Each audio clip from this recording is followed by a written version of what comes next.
Good evening. On behalf of our presenters and Trust for Nature, we acknowledge the First Peoples of this land, the Wurundjeri people of the Kulin Nation, and pay our respects to their elders, past and present. I extend that acknowledgement to the original custodians of water, land and sky across the places we call Victoria and Australia, from where many are joining us this evening. Tonight's theme is storytelling, and I also want to acknowledge the ongoing storytelling of First Peoples in informing how we understand this land's history and how all of us can better care for country. My name is Andrew Brooks, and I'm honoured and proud to be Chair of Trust for Nature. We welcome those who are here at the Malthouse in Melbourne and the more than 500 people who are joining us online from across the state. As well as being Chair, I have a block of land on Wadawurrung country on the Ballerine Peninsula.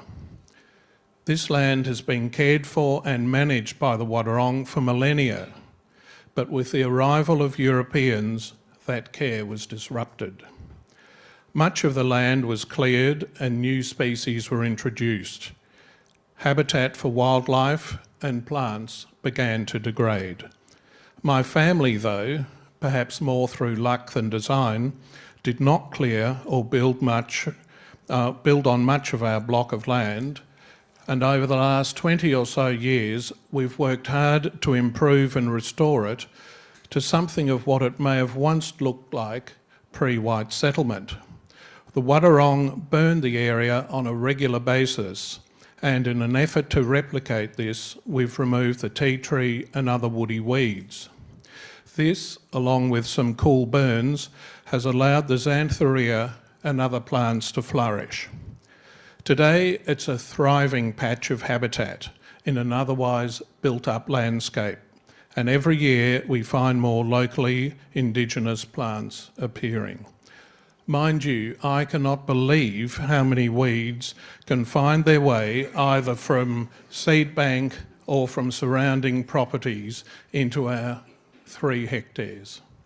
Volunteer weeders are always welcome. Thank you for volunteering. We've protected this land with a conservation covenant through Trust for Nature, ensuring that it remains preserved for future generations. That's what we do at Trust for Nature. We protect habitat on private land in Victoria forever. We protect habitat on private land in Victoria forever. We do that by working with landholders to protect habitat on more than 1,800 conservation covenants, as well as more than 40 reserves owned by Trust for Nature. We know that preventing habitat loss and restoring cleared or degraded habitat is essential to addressing climate change and extinction. With over 60% of Victorian land privately held, we must work with landowners to help nature. I'm pleased that Land Protector through Trust for Nature contributes to national and global targets to protect 30% of the world's land area by 2030. I would like to thank and acknowledge the incredible work that Trust for Nature covenanters are putting in across Victoria. We cannot do what we do without the support of people like you. We're incredibly grateful to our supporters who contribute to our work in so many ways, including through donations, gifts of land, or bequests in wills. One of our supporters is the Paul family, whose generosity enables us to... This is now the 10th year that the Paul family have supported the lecture, which honours John Paul and the many contributions of his family to conservation.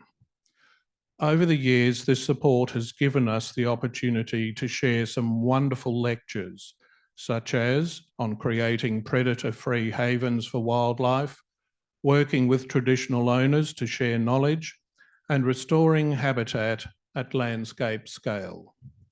We thank the Paul family for their support of this evening and their other contributions to conservation, particularly through working alongside First Peoples. And now I'll hand over to Corinne Prosk, our CEO. Corinne.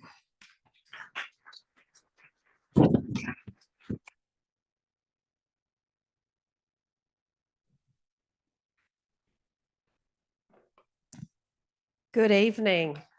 Wow, what a great sight to see a full room. And welcome all to those online. As Andrew said, I'm proud to be the CEO of Trust for Nature.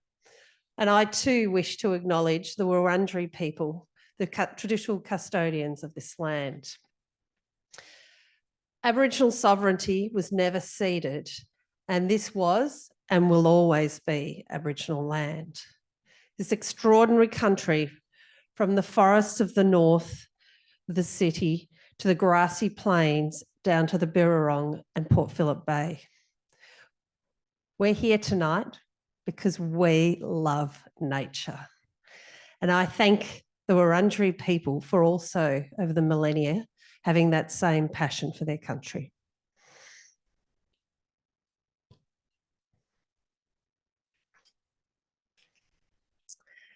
So one of the key joys in my role is to meet really extraordinary people with extraordinary stories. From landholders to the staff, to traditional owners, to partners, I hear these extraordinary tales about our country, its resilience, its beauty, its complexity.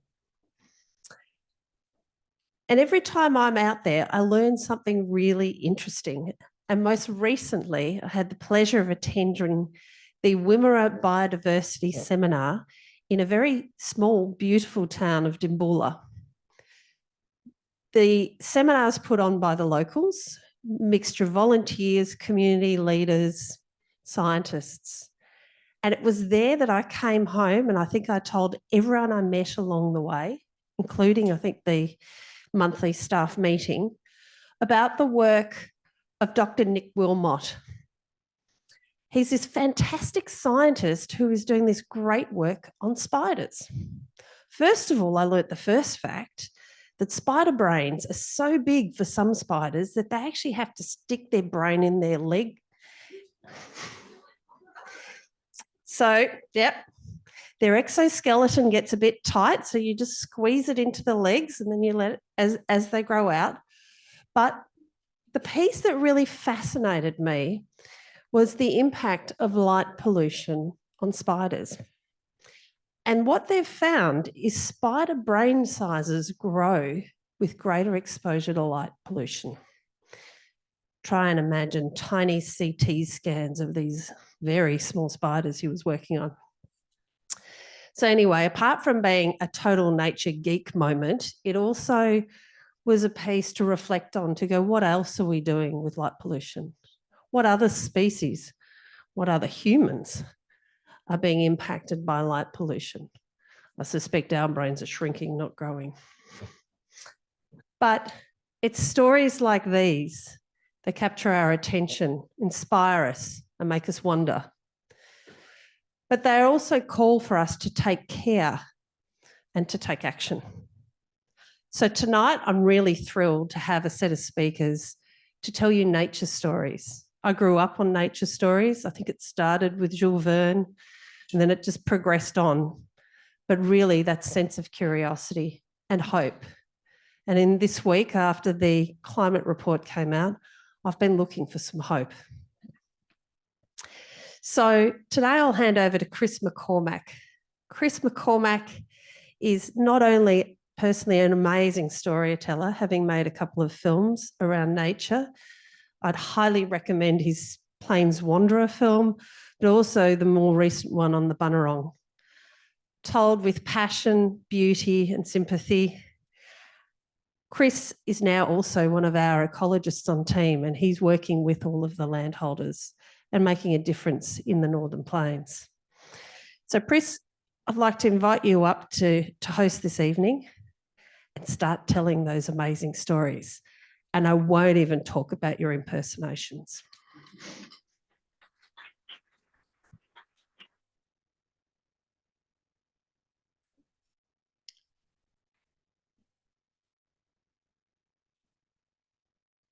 I think if people had have known a little bit more about each other, things could have been very different. You know, if people were just the slightest bit accommodating of each other's differences, it could have been a far different history. The Macraes are a great example of that on the peninsula. They had a long-term good relationship where, you know, there was respect and it was reciprocal and people learned a lot about each other and just established genuine friendships. And, you know, that's captured in Georgiana's journal in quite some detail. Their family had brought over, I think it's a piano or a pianola, brought it over from Europe somewhere on a ship. And she writes of, you know, these Bunurong people sitting outside the window on a little bench on the veranda, listening to her play for hours at a time. And she said that that brought them much joy, that they loved it. And that bench is still there next to that window. It's a story from a settler saying these people are great people and they become true friends. Things could have been different. It didn't have to be that way. And that's what's hard on the minds of a lot of Aboriginal people today. It's not about where we're at now, it's about what we're trying to digest that we know happened as well. And you can't undo that stuff. If we just keep going forward without actually really truly understanding what's happened in the past, then we're going forward in a risky way.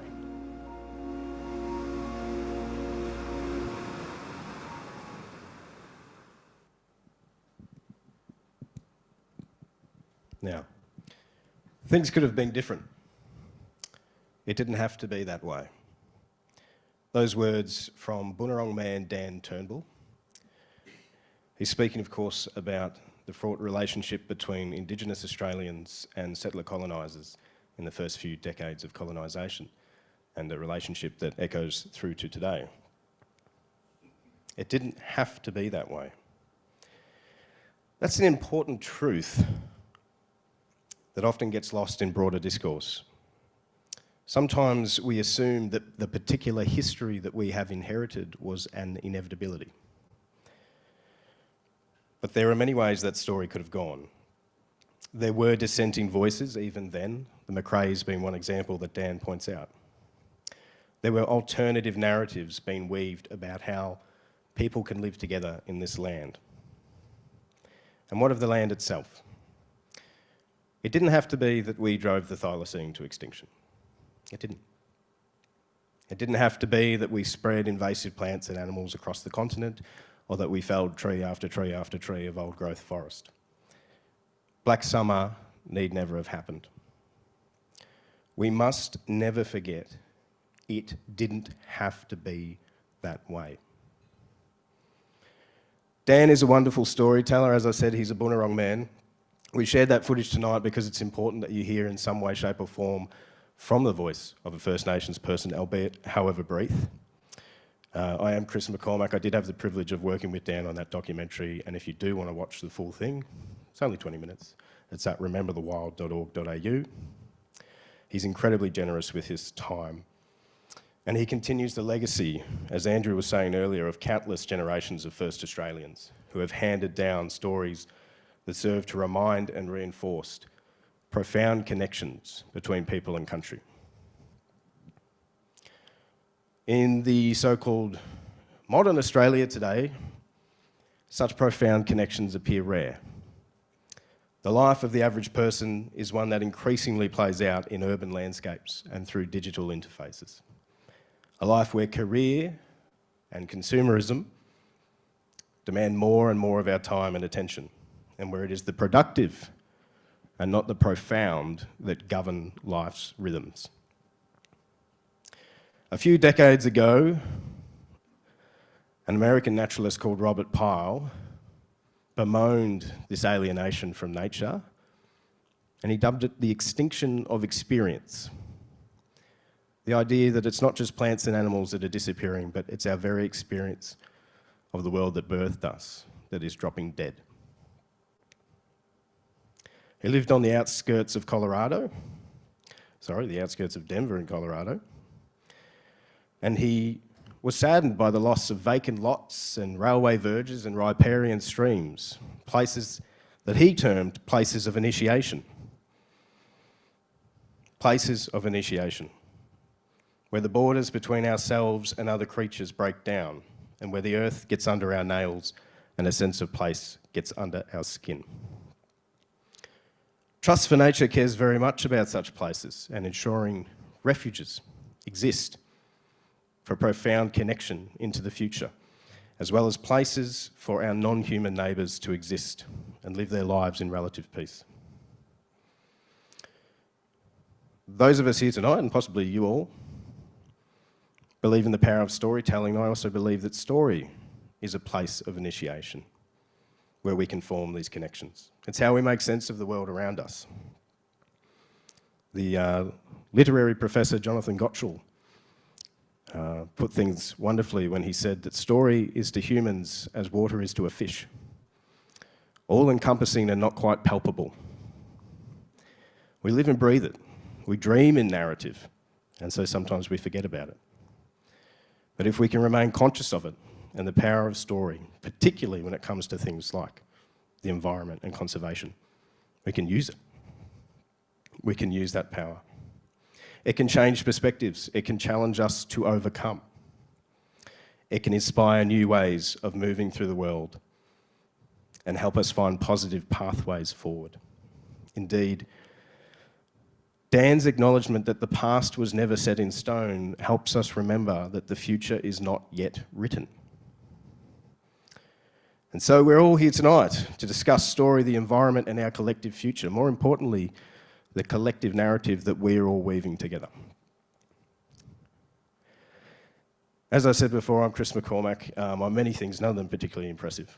But the main thing that I am is deeply privileged to be here tonight, particularly with our speakers. And so I'm thrilled to announce them.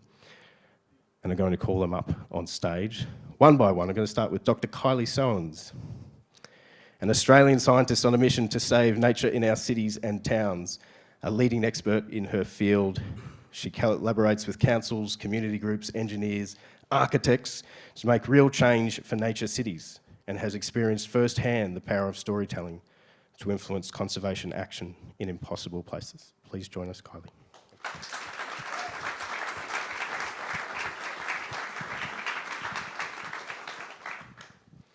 Next we have Annette Rosica.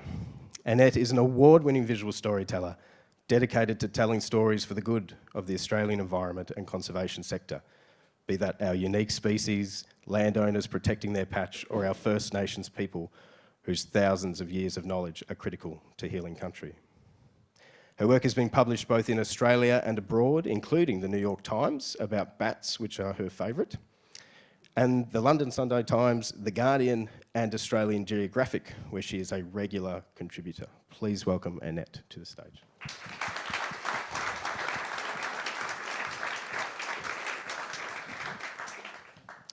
And last but certainly not least, Associate Professor Jen Martin.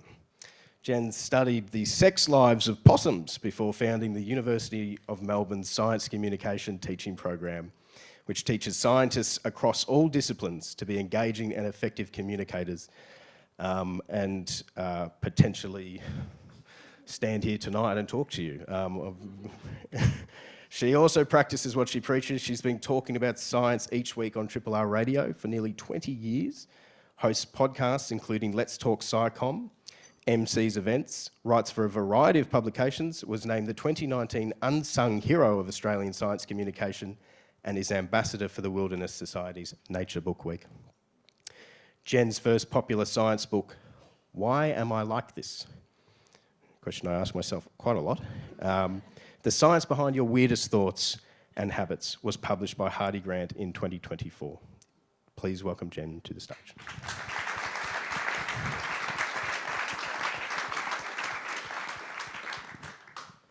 Hello.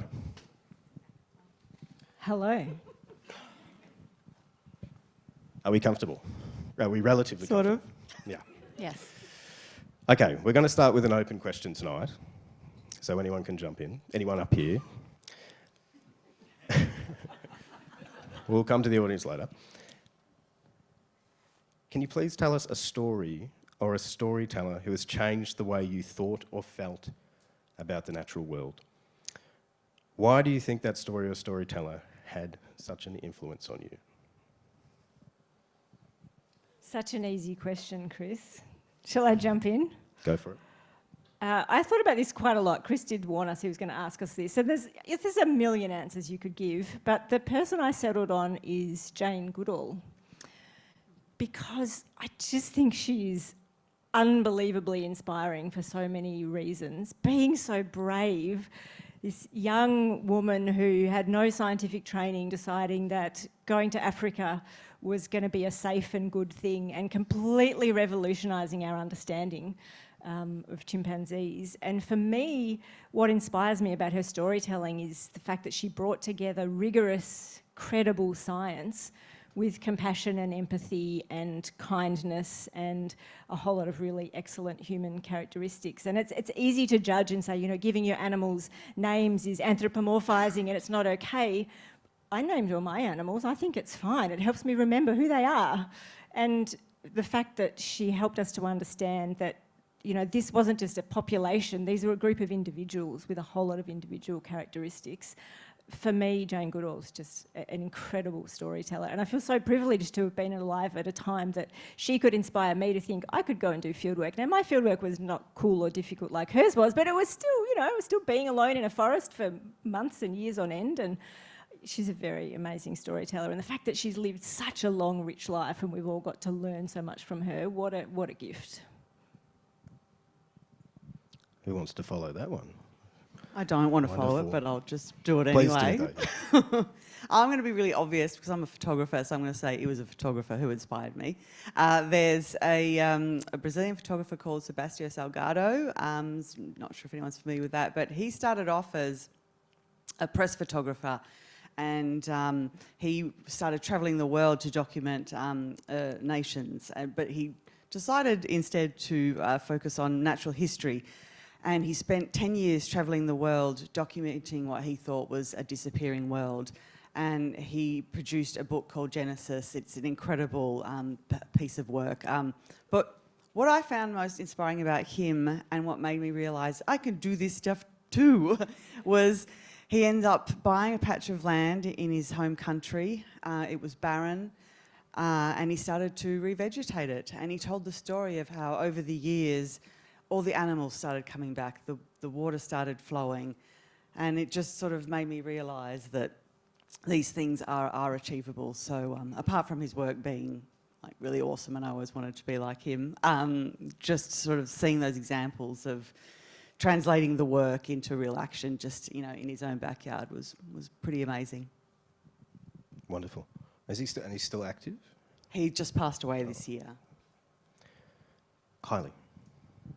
So, I have to throw out the obvious one in that I was obsessed with David Attenborough documentaries when I was little. But the one that I jumped to mind just now when you said that changed the way you saw the natural world. There's a novel by an Australian author called Laura Jean McKay called The Animals in That Country. If anyone has read it, there is nothing that will change the way that you see animals more than this book, because in this book there's a virus that's released, and it means that people can understand and hear the thoughts of all of the animals, which sounds really cool until you can hear the thoughts of every single midgefly passing your head, and all they're doing is saying that they want to suck the juices out of your eyeballs really, really loudly, and you can't turn it off. And so through this story, we start to just really deeply imagine the experiences of other beings. And as a huge Disney fan, it was unsettling to think that they are not all as eager to be my friend as I am theirs. But it really starts to make you think about these other entire lives that are around you and what that impacts the duty of your behaviour and how you carry yourself and how you interact with other living beings in the world. It's deeply unsettling, but beautifully written and definitely worth a read. Wonderful, wonderful plug. I nodded knowingly when you said that. I haven't read it, but Such a good actor. But my partner has, and she spoke. She said all the things you're saying. Yeah, and it sounds it's incredible. tormenting. Like it's just I can't unsee. While I've got you here, Kylie, I want to start with you. So we've got a series of questions we're going to take Kylie, Annette, and Jen through tonight. We're going to start with you, Kylie. A lot of your communication, a lot of your storytelling is around urban nature and nature in cities. Why? Why is that important? Why is that something that you're drawn to and you feel you need to tell stories about? So once upon a time, there was a little girl on the concrete steps of the house in Coolaroo. And if Coolaroo sounds familiar to you, it's because it is the place where the castle was filmed. My name's Dale Kerrigan. This is my story. That's where I grew up. That was our first family home in the northwestern suburbs of Melbourne. It was not a nature paradise. I think the tallest shade casting plant was an artichoke thistle. And it's not the traditional upbringing of someone who goes on to become a conservationist. I didn't have that big nature kid experience all around me, but I wanted it. And I decided that I was going to craft this career of getting out of the city, getting out into the wild, seeing all the amazing things.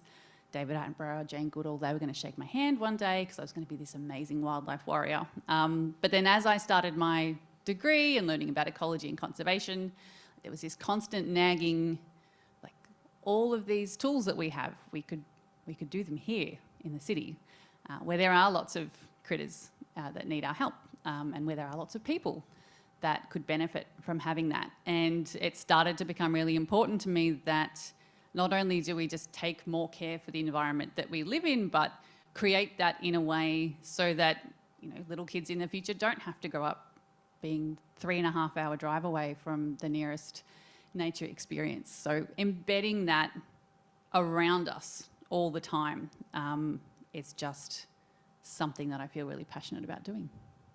Little bogans deserve nature too, is what I'm saying. That little bogans deserve... Absolutely they do. As a previously little bogan, and now a big bogan, I absolutely agree. I just want to check we've got control of our slides. Jasna, do we have control of slides for anyone that needs them tonight? James, cool. Now, I'm going to jump over to Annette. I think I'm messing up the format, but I kind of want to. Annette is an amazing photographer. Annette, for me, photography is so interesting because you have to tell a story in a single image, and I'm too lazy to do that. That seems very hard. Why is photography something that I should point out, you also do filmography, but photography as the core of your work, why is that something that you were drawn to, and why do you think that has the power to speak to people? So it's funny being drawn to photography. It's just a thing, you know. It's just something that you just innately have to do, you know, even on holidays, taking my camera and driving my husband crazy because I keep taking pictures instead of doing other things. And so, you know, and there was a time in a previous life where it was my job to host other photographers and I was watching them and saying, oh, well, I want to do what they're doing. So, you know, it's... The draw to photography is just something that is really hard to describe. It's just innate, it's in you, you have to do it, you have to capture that. And it's part of my enjoyment of the natural world, just to actually take those photos. You think you might be disengaging from it by looking at it through the lens, but it's exactly the opposite for me. And so why do I think it's got the power to change? Well, photography has been changing the world for many, many years, and its value seems to be, you know, diminishing and you know, and not to poo-poo any TikToks or anything like that, but you know, it has been changing hearts and minds for years. So I think the key is to be genuine and treat your subject and the people within that with respect. and really connect with them and show that through those images to enact change. So, yeah, I think that's what it really boils down to. Wonderful. And I want to pick up on the idea, you know, that is how you enjoy nature. It's one of the ways you enjoy nature is taking photos. Many of us, myself included, can't take a photo quite as well as you. What would you say to those of us who feel like we'd like to pick up a camera and go out and start to connect with wildlife in that way, but maybe lack a bit of confidence? Oh, well, you know, the beautiful thing about digital photography is you can take as many as you like, and it doesn't matter if they're not very good in the beginning. But really, it's to take your time with the work. Oh, there's some of... Is that supposed to be up there already? I'm not sure. That's all good. Look, take your time and just experience that nature, through that lens. And it absolutely can be with your smartphone on your iPhone, because you can do wonderful things with those devices these days. And seeing what you produce, and it does take trial and error, sure, but just be patient and just go with it. And that's your way of experiencing nature, is through that lens as well. And because you can certainly still do both. You know, you could take the pictures but still be on that bushwalk. So just give it a go, because no one, your worst critic is yourself looking at your photos, and I won't judge. Take your word for that. Jen, I'm going to come to you now, and I want to prepare by saying, do you need anything behind you visually? It depends. Are you asking me a question, or am I getting to tell my little story? Because they're different things, Chris. I'm not sure. Shall I tell my little story? Let's save your story. Okay. For another night. I am we in will your come capable hands, Chris. Aren't we all? So, Jen, before you became a science communicator, you were in fact a scientist. Why did you make that transition, and how did you go about that? Yeah, I mean, I guess probably I was always a science communicator to some extent, and I think I'm probably still a scientist, but I do get the question. So, as you heard, Sex Lives of Possums, pretty exciting stuff. So my PhD was working on bowbucks, or mountain brush-tail possums, in the Strathbogie Ranges in northeastern Victoria, and trying to understand their social behaviour and their mating behaviour, and how that was influenced by living in different patches of forest, quite big patches of remnant forest versus roadside corridors, and looking at the impacts of selective logging, so basically taking out big hollow trees that these animals depend on for den trees. And it was amazing work. It was also really hard work. I'm an extrovert and I really need sleep. So working on a nocturnal animal alone for years, it was quite challenging, but it was also incredible to see the world through these animals' eyes and getting to know these individuals. But when I got to the end of my research, I found myself really stuck, because at that stage, what the university is telling you to do is to publish academic papers and go to academic conferences and build your track record of kind of scholarly contributions. And that's not why I went into the work that I did. I'll tell you a little story later about my childhood and how important nature was in my childhood. I went into this work because I wanted to make a difference in the real world. I wanted to contribute to biodiversity conservation. That was my mission. That's what I was there for. And yet the people who I knew that I wanted to hear about my work and what I'd found, they weren't going to be reading academic papers that were behind paywalls and written in ridiculous technical language. That was never going to happen. They certainly weren't going to be at academic conferences. And so I found myself stuck, that what I wanted to be doing was talking to the local farmers and the local landowners and the land managers, and I had no idea how to do that. I was at university for 10 years, an arts degree, a science degree, a year of honours, and my PhD took me 4 years. In 10 years, no one ever said to me, oh, it'd be good to learn how to communicate technical ideas to non-technical audiences, wouldn't it? And so the end of my PhD got me to this place of saying, why the hell wasn't I taught this stuff? And I need to be able to work out how to have impact in the real world. And if no one else is going to teach me, then I better learn how to do it and then start teaching other people, like wonderful students like Chris. And I feel so fortunate that I managed to get to the point I am now, which is leading this teaching program, because it was really hard. When I first started being, you know, the youngest person in the room and often the only woman in the room, saying, excuse me, why don't we teach our science students communication skills? The answer I got over and over again was, oh, you don't have to teach them that stuff. They pick it up by osmosis. And I'm like, when did you last learn a skill by osmosis? I studied chemistry. Osmosis is a passive process. Learning skills is not a passive process. So it was really a very long and hard process to do what I do now. But I feel so fortunate because I feel every day I'm doing something useful and helping scientists across all disciplines to have impact in what matters to them, whether that be biodiversity, conservation or something else. Thank you, Jen. I'm glad that I was an okay student as well. I never said you were an okay student, did I? Kidding. We'll check the recording. Okay, so we've gotten a little bit of knowledge about why each of you were drawn to what you do and how you went about it. Believe it or not, we're now actually going to hear a story from each of you, which seems pertinent. Kylie, can we start with you? You brought a story for us tonight. Of course. Part of my story involves a video clip that we'll show behind me, and I'm praying that it has audio, but let's start with that. We put these floating wetlands in the Yarra River in Melbourne, and here are the 3 coolest things that have happened lately. This Australasian darter caught a simply enormous fish and tried to bring it to the wetland to eat it. It tried so hard, but the fish was too big and it had to leave it behind. Where it will probably become food for Rakali, this crab has been expertly taken apart by one of our native water rats that uses the wetlands as a floating table. Swans are nesting on the wetlands. We think this is a data swan getting all broody, but we'll see what happens next. All of these photos were taken by my amazing research partner, Jacinta. If you see her out there doing surveys, say g'day.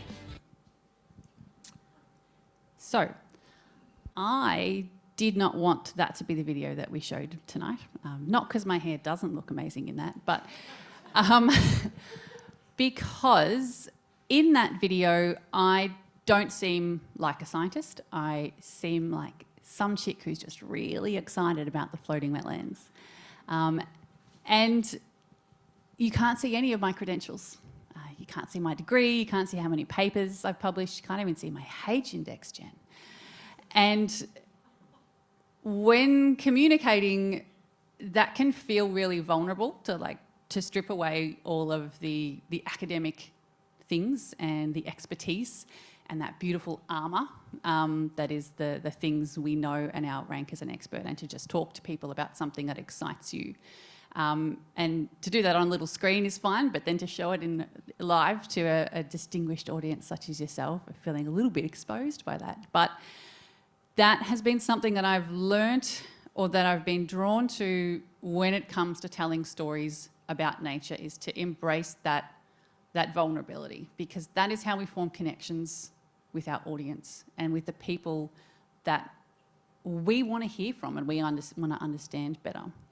So by being vulnerable in the way that we communicate and focusing on the need to be understood and to understand the people that we're communicating with rather than being impressive, has been really fundamental to storytelling, especially when it comes to nature. Because I think we don't, there's amazing nature storytellers in the past. We have Attenborough and Jane Goodall and all of these icons. And we're talking a lot tonight about what it looks like in the future. What's our next hope for nature storytelling? And I think it is a broad church of storytellers. We don't need a preacher or some music. It's fine. I just couldn't not say anything. We don't need a preacher up there telling us how to feel or what to feel. We need a broad church where we're all communicating and connecting and telling those stories. And that's why it has been really important part of my journey in science communication, is embracing these other tools and techniques. And I hope that, if anything from tonight, you feel more comfortable telling your stories about nature in your way, and people respond to that, because that's what we need. We need everybody to be out there fighting the good fight. I'm going to stop now. Beautiful. I'm going to stay with you for a moment. You talk about vulnerability. Has that been the biggest challenge for you with TikTok and social media, or are there other challenges? What would you say your biggest challenge for adopting that media has been? I am not an extrovert, like Jen. And I came from a sort of an upbringing in a time where you didn't really big note yourself. You know, to stand up and say, this is my skill and I have something to say, that was a bit boasty. It's like, no need to show off, just sit back down, sweetheart. So the idea of, I didn't even have any selfies on my phone before I started doing TikToks. And now I tried to show a friend a video of my child the other day, and I had to scroll so back far through my phone, through all of these videos of my face telling a story about a bug I just saw, just to find one photo of my child.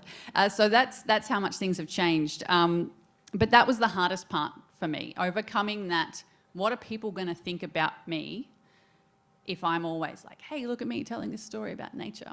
And what did it for me, what got me over the line, was that, as Jen said, the work that we do, we believe in and we know is important, and we know that we want it to make change, and that change is important. And if the thing that it takes for people to listen and to make change is for me to open up my phone and say, hey, this thing I just saw is important, and I think that you would think it's important as well, to have my face and my voice there, I can cop that. Like, I will suck it up and do it if that's what it's going to take to make change. And it has been really profound way of connecting, but overcoming that barrier of like, I'm not in front of the camera person, I'm behind the camera person. That was really, really difficult for me. And you wouldn't know it now, because look at me. Look at you. So it sounds like what you're saying is, in a way, the fear that you're making things about yourself is you making it about you. Yes, absolutely. Because it's just another type of vanity. Might not be the right word, but it's like, I don't want people to look at me and think that, so I'm not going to do that. And worrying about what people think is a terrible reason not to do a good thing. Very true. I love that. Thank you. I thought that was amazing. Annette,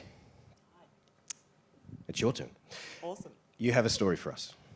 I do. I'd love my little stuff to be playing, if that can happen. James. Here we go. This is me. So just before I get into my story, I'll just show you some of my work up here. This work represents sort of the kind of stories that I tell, and that is positive stories. I'm trying to avoid a lot of the doom and gloom, and there's some of my work from The Guardian. Avoid the doom and gloom so people have hope. You know, I absolutely subscribe to the action is the antidote to anxiety. This helps me with my own eco-anxiety. I think when people see the change happening, whether it's a landowner protecting their patch of bush, First Nations, working to revitalise their bushcraft, or an organisation itself. So I really want to focus on the positive angles and the positive stories. And which brings me to my story, which you'd think that might be a harder challenge, and that is about bats.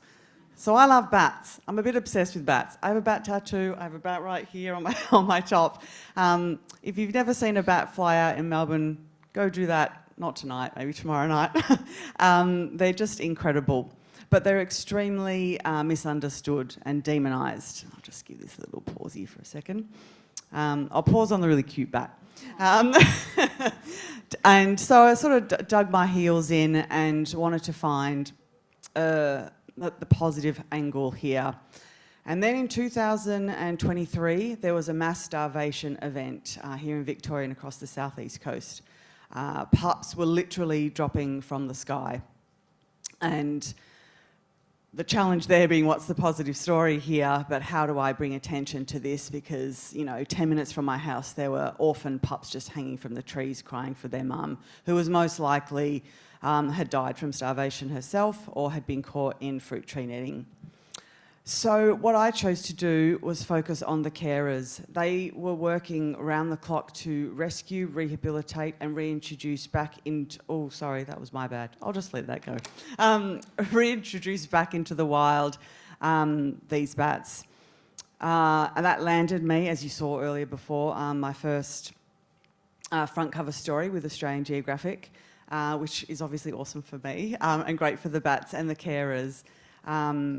But in order to tell the stories through their eyes and to show the general public, yes, these are important species, look at how much these people care and are doing something about it.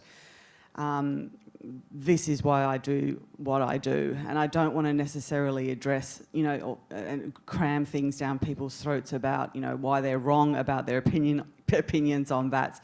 I want to show where there's actually action happening. But look, the battle for the bats is not over, and it never will be, and nor should it be. There you go. There's my front cover story. But the collective action through these groups and storytelling has made a lot of changes for the grey-headed flying fox. There's been legislation in Victoria that has changed the rules around fruit tree netting. And down to there's been more volunteers signing up to be carers, more donations coming through the door. And when it comes to a nationally threatened species like this, I think that, oh, there's me with a little batty bat. Any effort, any contribution when it comes to helping a nationally threatened species, I think is key. So that's my little story. Go see the bats. Beautiful, and hard not to fall in love with some of those pictures. Annette, for those in the audience wondering, and I guess people more broadly that working in the environment space, as you said, bats can be controversial through no fault of their own, I will say. People can be pretty controversial too, so look who's talking. You've got the advantage with grey-headed flying foxes in that they are ridiculously cute when they're young. They are quite adorable. What do you think, what is sort of the core advice you would give people working on, be they plants, animals, any species that struggles to appeal? Yeah, look, so I'm just going to jump over to the words point of view because I write these stories as well for Ausgie, as well as take the photos and video.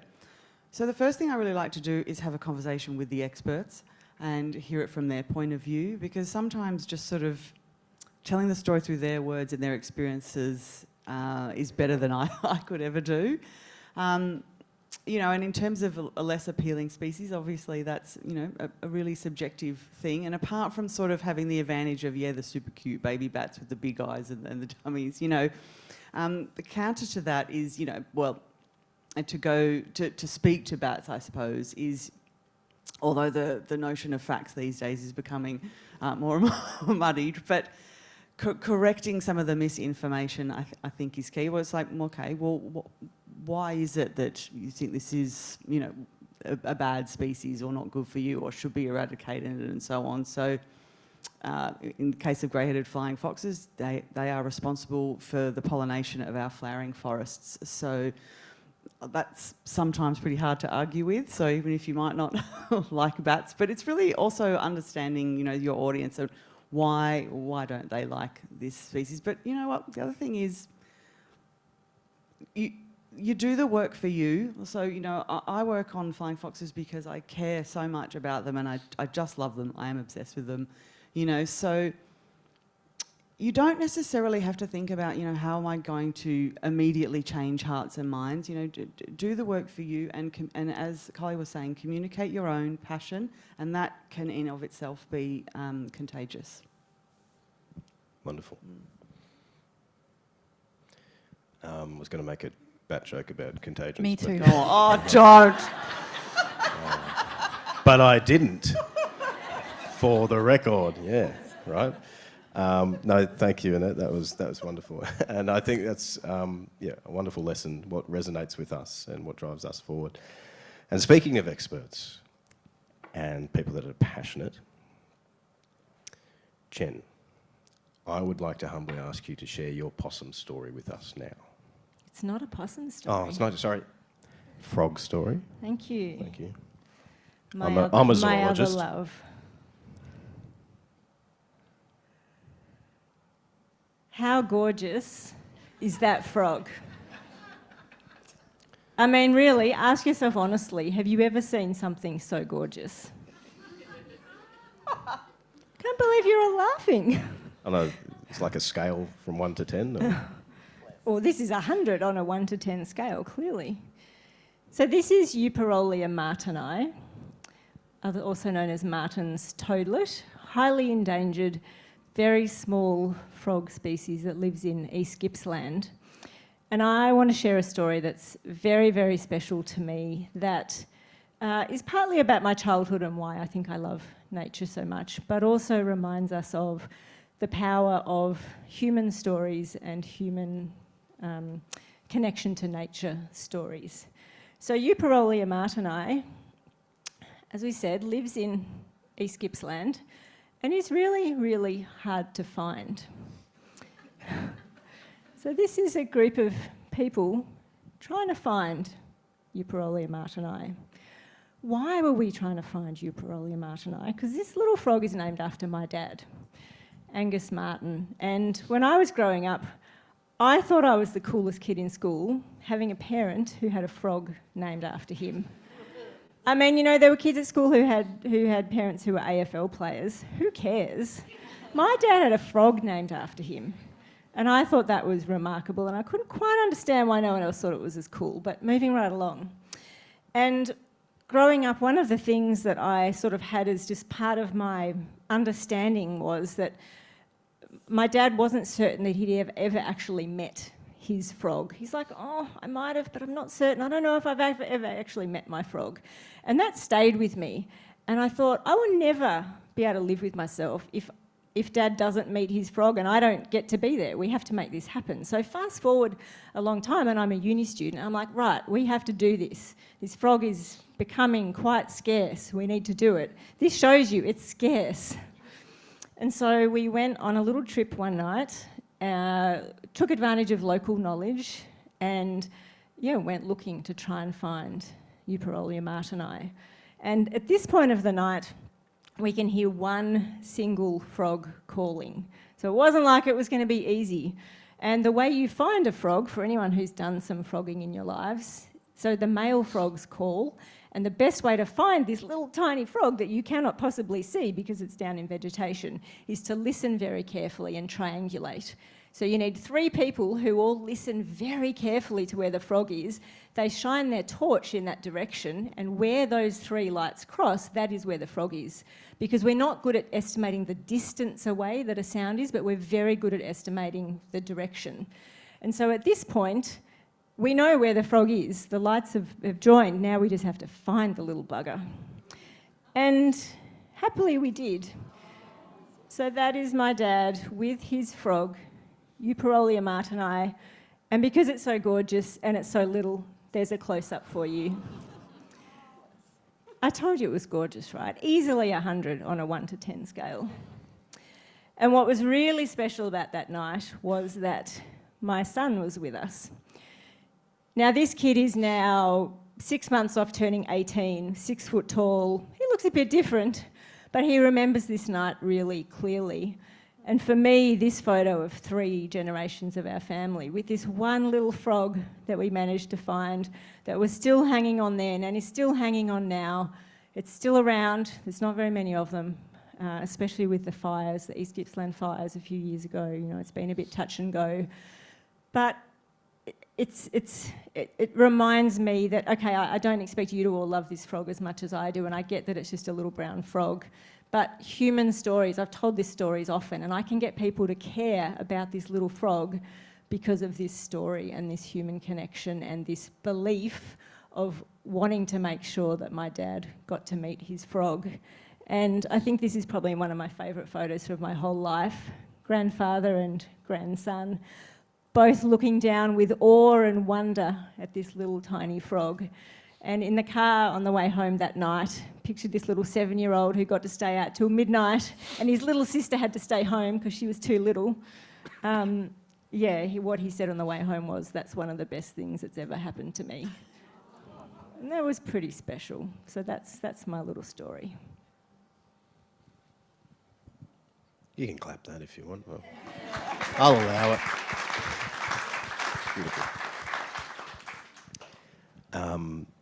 And just to point out how impressive Jen's father was, I once got a very old, I found a second-hand copy of E.O. Wilson, who's a very famous biologist, E.O. Wilson book in a second-hand bookstore.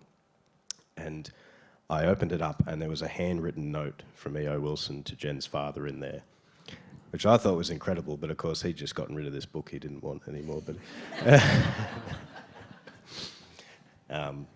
so, very impressive and wonderful story. Thank you, Jen.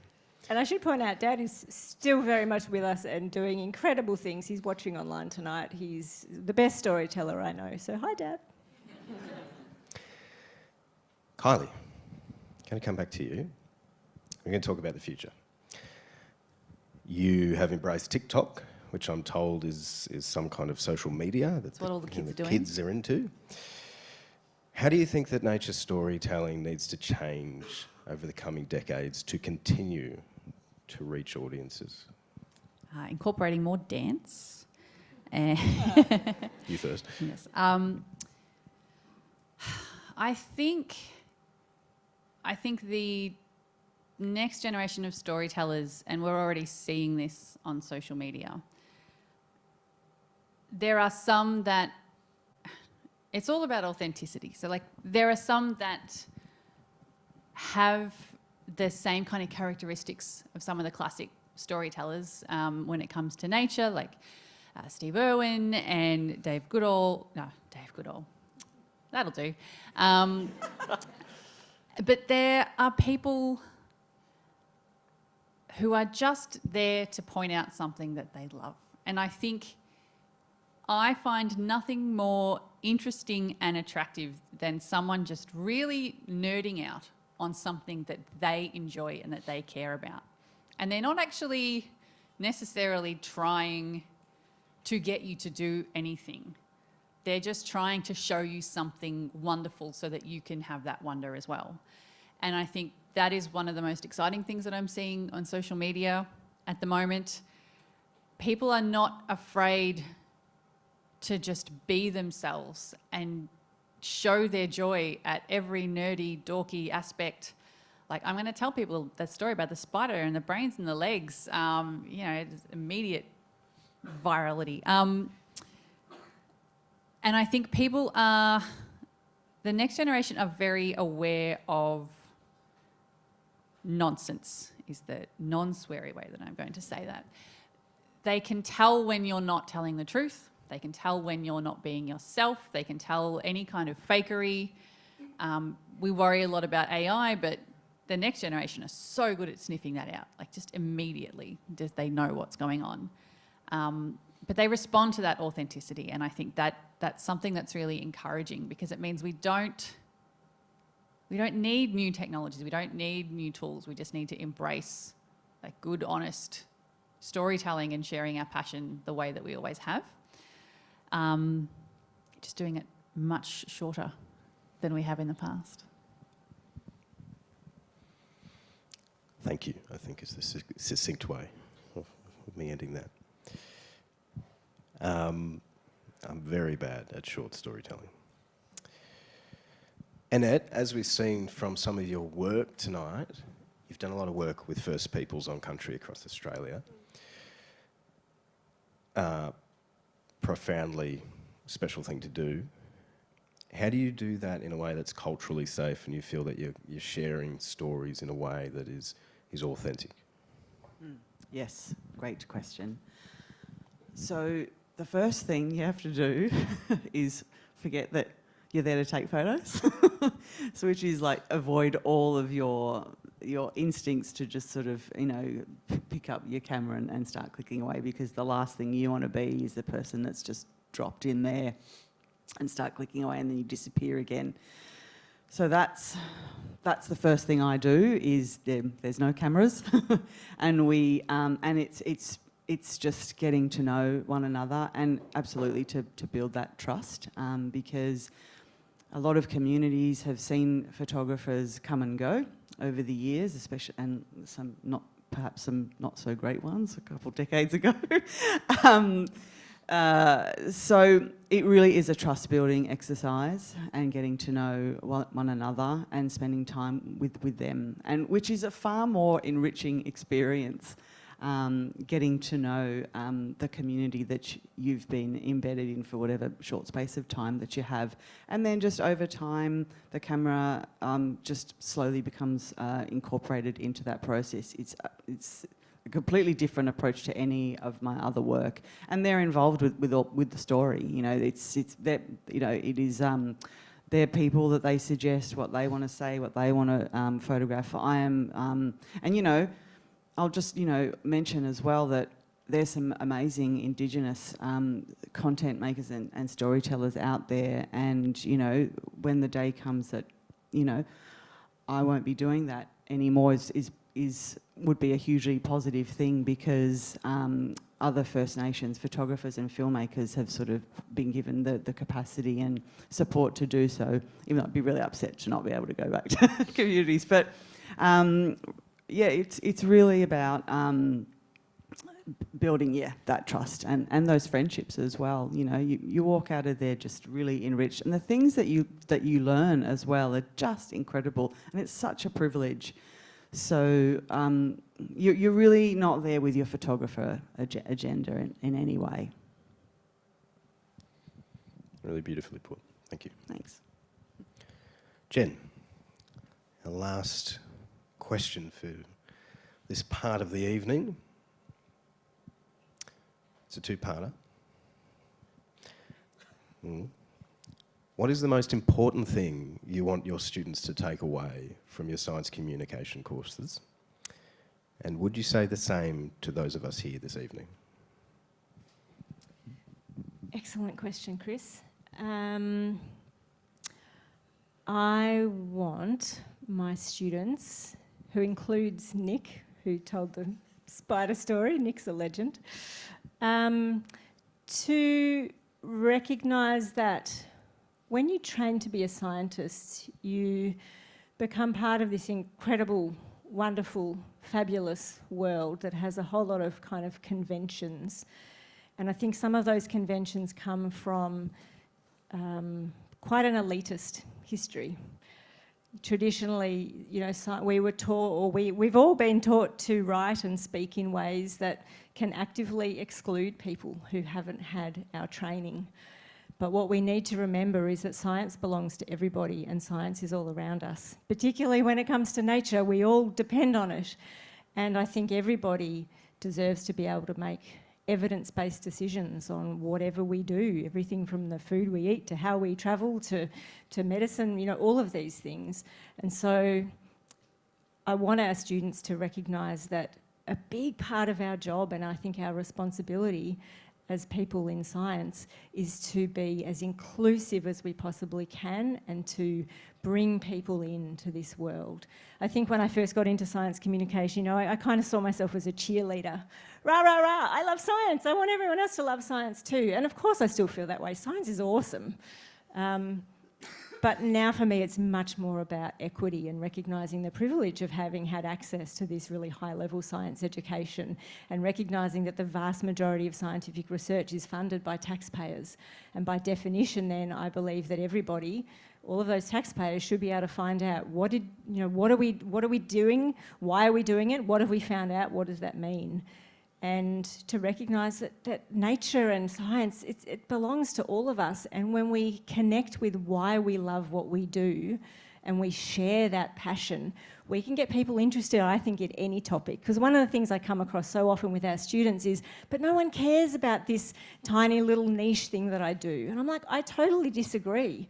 I absolutely think if you learn to have, you know, tell a good story and have a good opening idea to capture people's attention, and think about carefully the language that you use and understand who is in your audience, you know, all of these things that we can teach people because they don't learn them by osmosis, people can become really effective science communicators.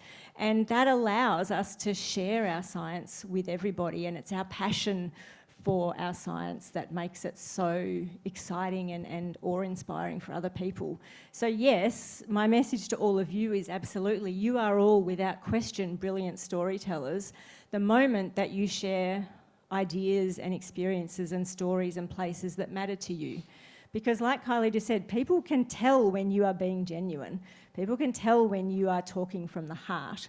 So when we try and tell stories that we don't really care about, it's really obvious. So the minute you really connect at an emotional level with the nature that you love and you share those stories with people, I guarantee you that will be completely enchanting and just, you know, everyone will want to listen.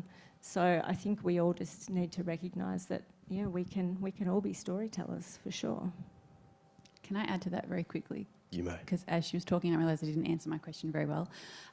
Part of that sharing, and that's what I think is more about the future of storytelling and communicating, is going where the people are. So traditionally, as scientists, we have been here and then shouted our translated messages, even if we bothered to translate them. Come over here and listen to us and care about this thing that's important. And so that's part of why I started trying other things on social media, is to go where the people were that I wanted to hear and find out what they cared about. And that's part of that connecting and sharing and equity. Is it's not just about finding a simpler way of saying it, but finding a way that taps into something that people already care about and showing them that it is something that they care about. And I think that's where the future's at. Annette, did you want to add as well? We can. You're good? Wonderful. Thank you, Jen. Thank you, Kylie. That was amazing. We're all storytellers. I love that line. We're now going to open up into a bit of a panel discussion. Briefly. Jen, this touches on a lot of... This is an open question, by the way, but Jen, coming back to a lot of the stuff you've talked about tonight, a lot of the conversations we've had, why do we need to tell stories? You know, you had to convince people that communicating and learning about communication was important. There's this idea that storytelling is not actually doing. And there is a fair critique here. There is a fair question. Stories are one thing. Action is another. How do we connect those two things? May I? You may. What I have learnt, and I did touch on this earlier, but was to show stories where things have happened, that change has occurred, and that tends to spur on sort of the reaction from the audience to support that cause or whatever it may be. So I've often found, and I learnt this as well when, you know, in another life when I did, it was my job to do media for a conservation organisation. But it was when they were, you know, trying to do something positive or had achieved something that I'd actually got, in that case, money through the door. So I think actually when you can show that, oh, actually that thing that's changed, that's happened and that's happening, that because people are so overwhelmed by the doom and gloom when it comes to particularly like the environment and pretty much everything at the moment. But so, you know, and that bystander effect kicks in and they just, you know, want to leave it to someone else. But when you show them that it is, like I've seen direct evidence of that's what actually gets them to do something. Amazing. Jen, Kylie, anything to add? How do we close the gap between hearing, knowing, feeling and doing? It's a very frivolous example, but have you ever been like up in country Victoria and had like a can of Coke or something out at a barbecue and everyone's like, you got to keep it covered because otherwise a wasp will go in that, and then you'll drink it and have your throat swell up. And that's a story that, I don't know if it was everywhere, but certainly in northeast Victoria, no one can find record of this story ever happening. Ever. I'm just learning this now that's never happened. So, but that is still, like, we all cover our drinks, we check our drink before we have one to make sure there's no wasp in it, because otherwise you swallow a wasp and wasp stings you and throat swells up and you die. That didn't happen. But the story is so powerful that everyone has changed their behaviour.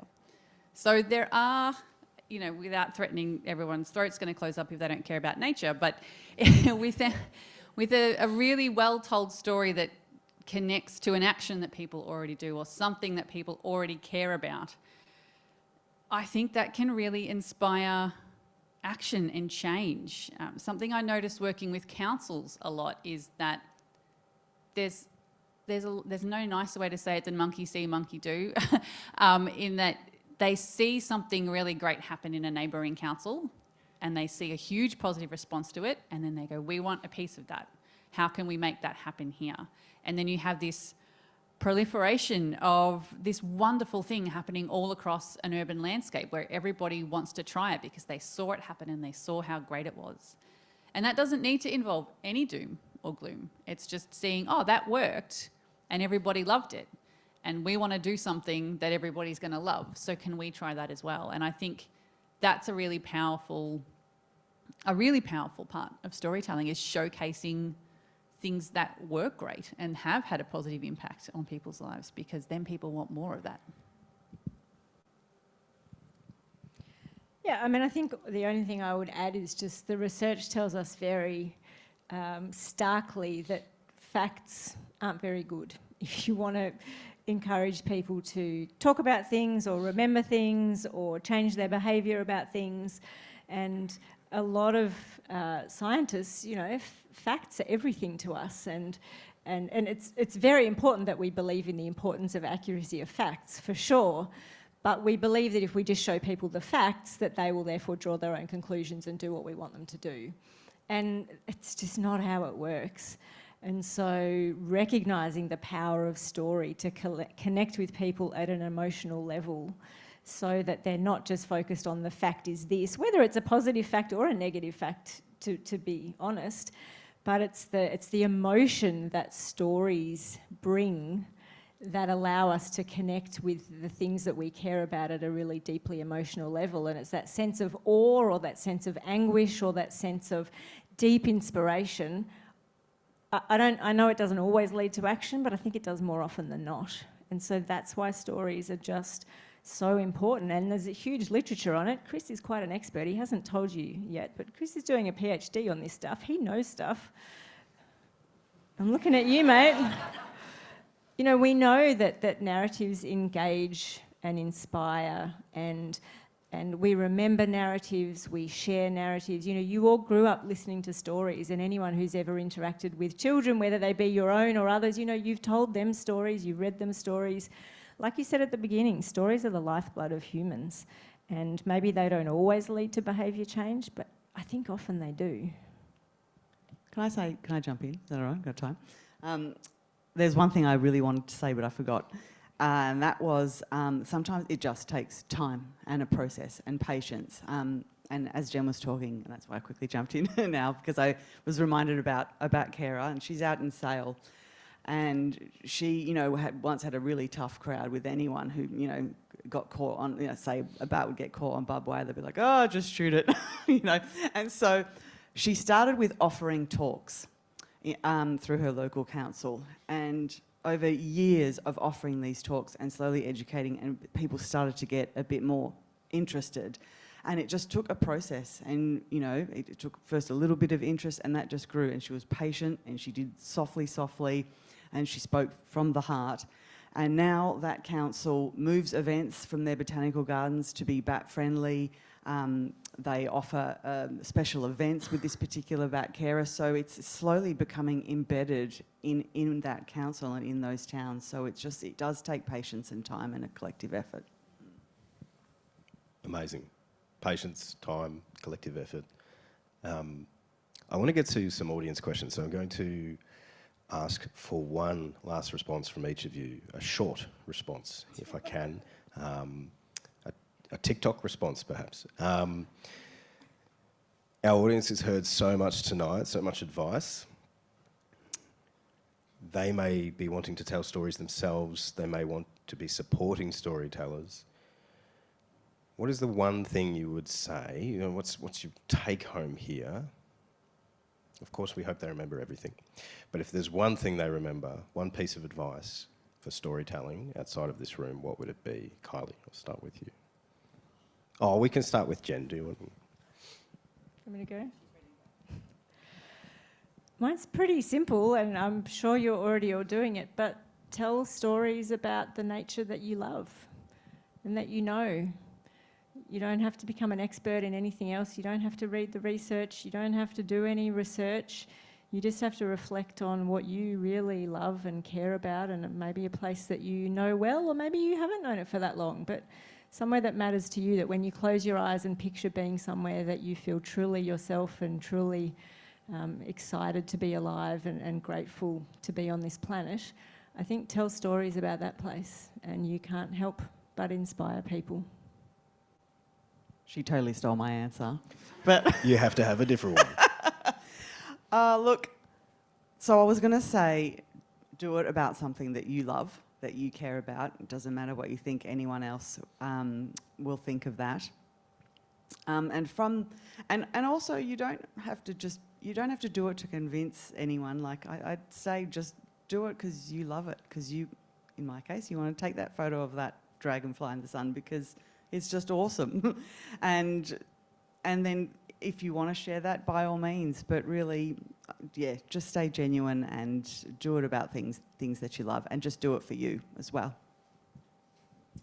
I would add, don't underestimate people's eagerness to connect and care. Like, people are so receptive to that. And not everyone is going to care about the dragonfly in the sun, and not everyone is going to care about the frog in the shrub, but somebody will. You know, we're all allowed to have different interests and preferences. But what I've learned from social media is how I was blown away by how eager people were to just connect and care and share their own stories of joy in response to mine. And that's been really changing for me in how I approach my science and my communication. Amazing. Thank you. I feel like I've learnt a lot. And if nothing else, that's important. Now, we do have a few minutes. We have 2 minutes, I'm told, which is technically few, for audience questions. Jasna and James, are you operating this? If you have a question, please put your hand up and they will run at you with the microphone and gently hand it to you.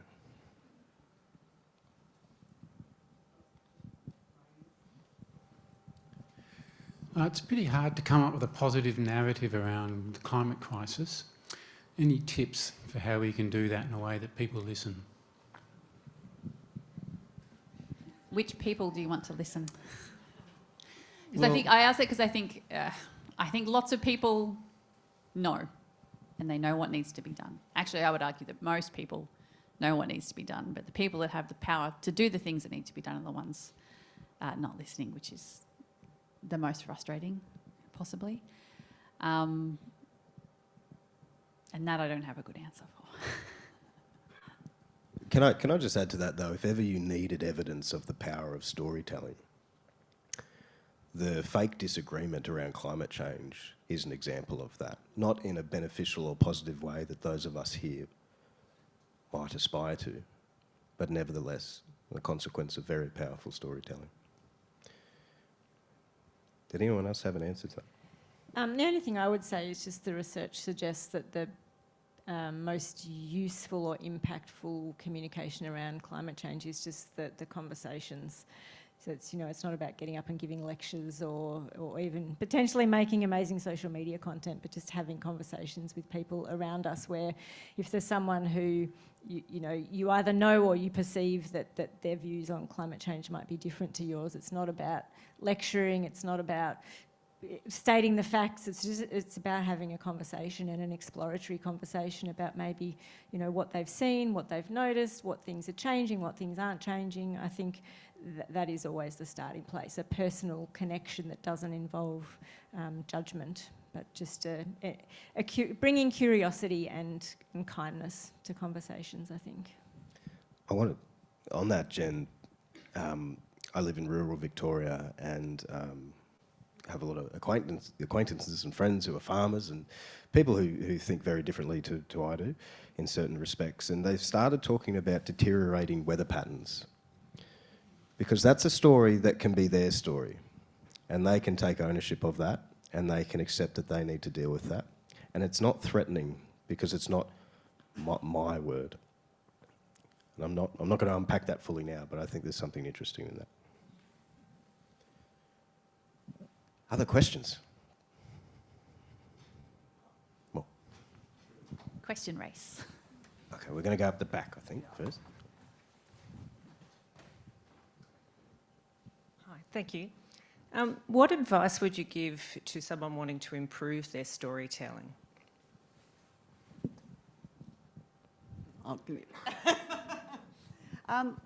Look, it's great to get the opinions of others, to share the work around, and for storytellers that you respect or the work that you admire. And one of the first things I did, when I started photography, is just reached out to those whose work I loved and sought their opinion and see what other people thought. So, because sometimes we can get really lost in our own storytelling. I want to say this, and I want to do that, and you can get really close to the work and the story. So I think branching out and getting, I'd start with people whose sort of opinions really mattered to me from, say, a visual point of view, but I would start to share that story around and get feedback and get other opinions. Definitely, completely agree. I would also say just engage with more stories. So the more you read, the more you watch, the more you listen, and the more you reflect on what makes this such engaging storytelling. Just, again, curiosity is such a powerful thing. Bringing curiosity to other people's storytelling, I think, is really powerful. And the other thing I would just say is practice. It's how you learn any skill, you practice. And if we practice and practice and practice and are brave enough to kind of accept that feedback from other people and also be quite reflective on our own practice, I think we just get better and better, yeah. And if you want to get a lot of feedback real quick, you should put it on the internet. So something that I found really useful and eye-opening for me is that the comments section, which is not as horrific as it sounds, at least in my case, but I get instant feedback on what people heard from it's not having someone else read my script and say, oh, yeah, edit this and change that or put this here.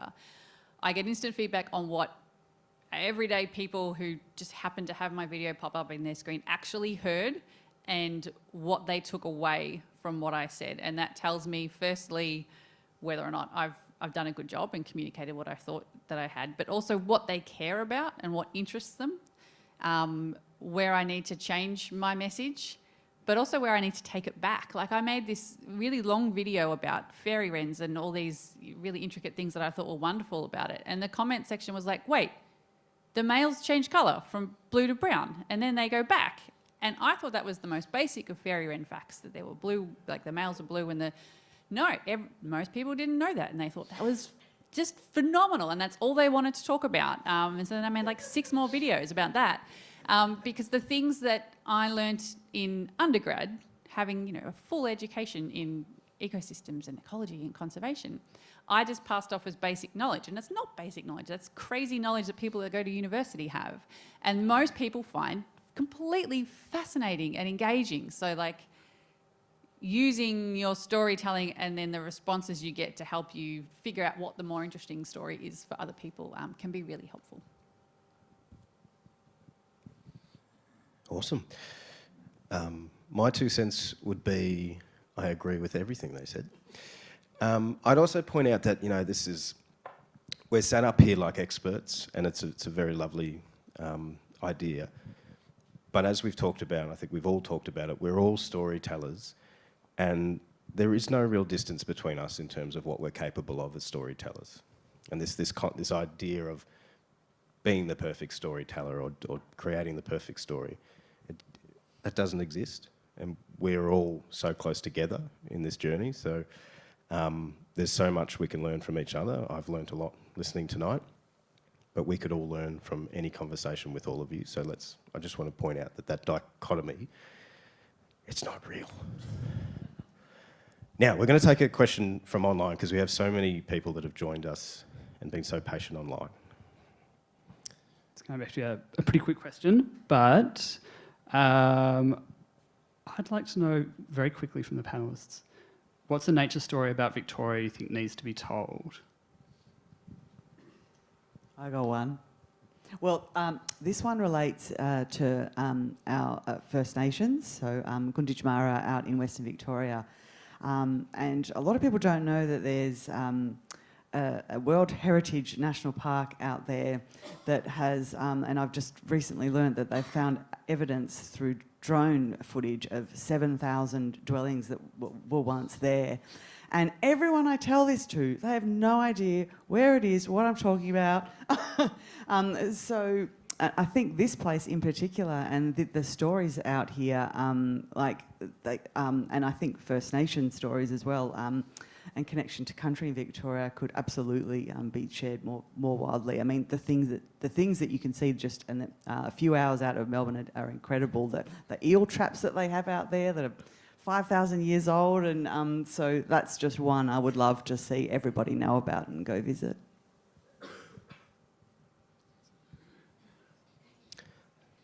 I don't know what my answer is. I feel like everywhere you look, there's incredible nature stories. The thing that's springing to my mind, which isn't really an answer to the question, but maybe it's something that we should all be talking about more, is a couple of weeks ago for National Science Week, the ABC ran its annual poll every year for National Science Week, and this year our poll was voting for Australia's most underrated animal. So we had 10 animals, giant cuttlefish, palm cockatoos, dugong, all these amazing animals, and the idea was to get Australia to vote on which was the most underrated. And I just think it's so fabulous that the animal that won was the Rakali. Because it's not that long ago that people were like, ooh, a rat. And, you know, we did the whole brand improvement by calling it a Rakali rather than a water rat. But just how great is it that huge numbers of people voting in Australia decided that the Rakali was a cool animal, and so maybe there are a lot of similar stories of wildlife in Victoria that people don't know very much about, or it's got a boring name so they think it's not very cool, but as soon as you look into a little bit of the biology of the animal and get people who know the animal well to tell crazy stories like Rakalis eating underwater cameras because they just clearly want some privacy. Very cheeky animals. So I think there's a lot of undiscovered, incredible stories in Victoria that we could be sharing more, and I just love that the Rakali won. I'm going to embarrass someone in the audience. So the story that I would love to see told are the people all across Victoria that are doing incredible conservation actions in very, very tiny and constrained spaces. So Emma Cutting from the Melbourne Pollinator Corridor is here, the Heart Gardening Project, and they are working tirelessly to make one tiny 1 metre square by 1 metre squared patch changes to their landscape in a way that will create stepping stones between two of Melbourne's major parks that allow pollinators to actually move through and be embedded within our urban landscapes. And there are people like Emma all across Victoria working in our towns and our cities and our urban areas that don't have the benefit of a beautiful big patch to put a covenant on, but are still keen on making change. And I think recognising and empowering those people is really important, but it also inspires other people like them to do the same thing. And they're the kind of stories that give me hope for change in urban environments. Sorry, Emma. People living the story. Please join me in thanking our guests tonight.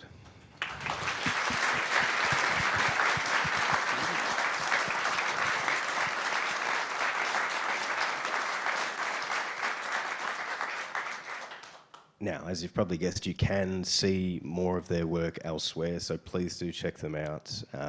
Follow their social media, look at their websites, listen to their podcasts, listen to them on the radio, read their books, look at their photos, get the magazine, do all the things, support storytellers, support one another. Thank you so much for joining us here tonight. Thank you so much to the John Paul family for making this possible. And thank you to everyone online. It's been a privilege. I hope it was interesting, I hope it was inspiring, and I hope everybody learned something. Thank you.